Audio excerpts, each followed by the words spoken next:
Agama Jenny Rotabun. Selamat siang Ibu. Selamat siang.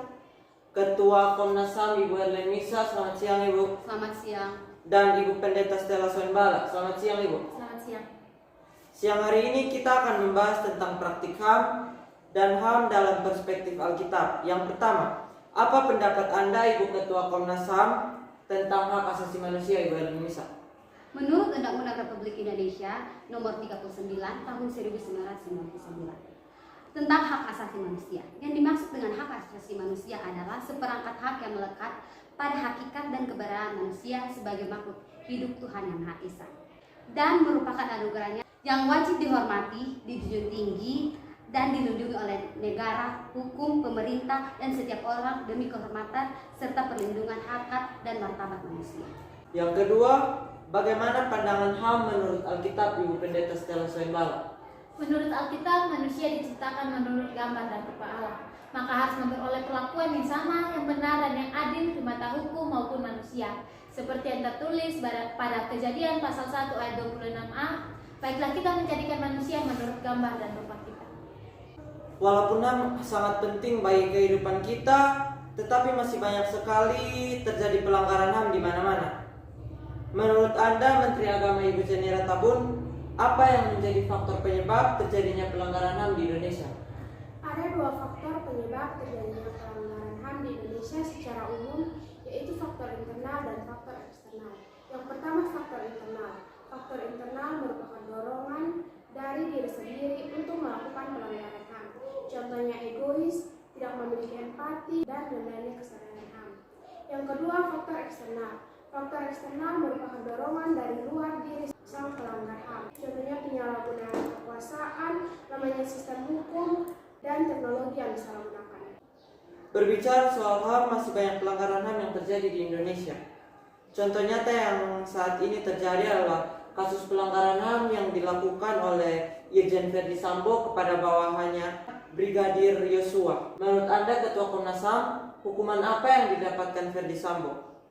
Menurut pasal 340 KUHP, barang siapa sengaja dan dengan berencana merampas nyawa orang lain diancam karena pembunuhan dengan rencana pidana mati seumur hidup atau selama waktu tertentu paling lama 20 tahun.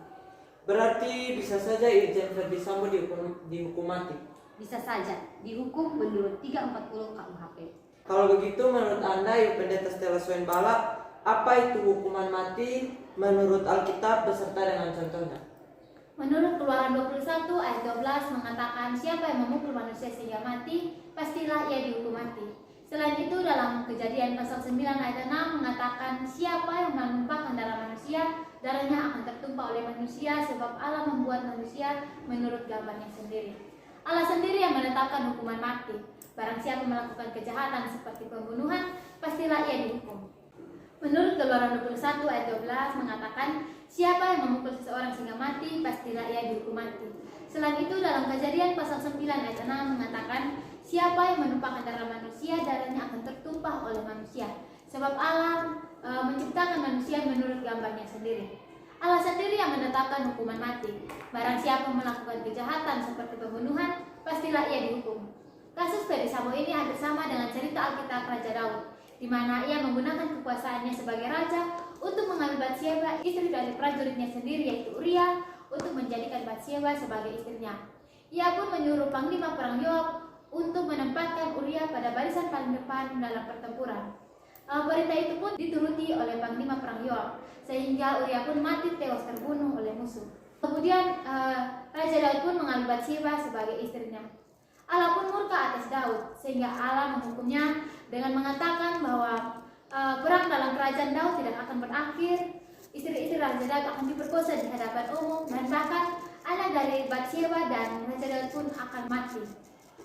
Allah memang Maha Kasih, tetapi Allah juga Maha Adil, sehingga siapapun yang melakukan kejahatan pastilah ia dihukum.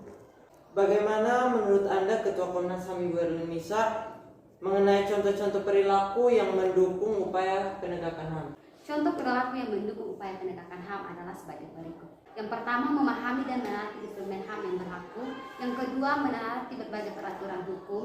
Yang ketiga, menjaga stabilitas kerukunan umat beragama di Indonesia. Yang keempat, tidak membeda-bedakan teman dalam pergaulan.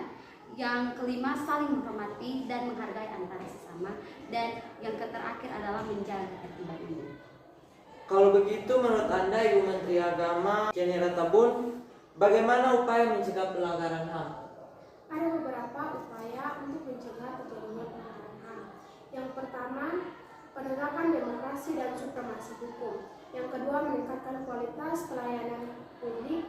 Yang ketiga, meningkatkan pengawasan dari masyarakat dan lembaga politik terhadap upaya penegakan HAM yang dilakukan oleh pemerintah. Yang keempat, meningkatkan pemahaman tentang HAM kepada masyarakat.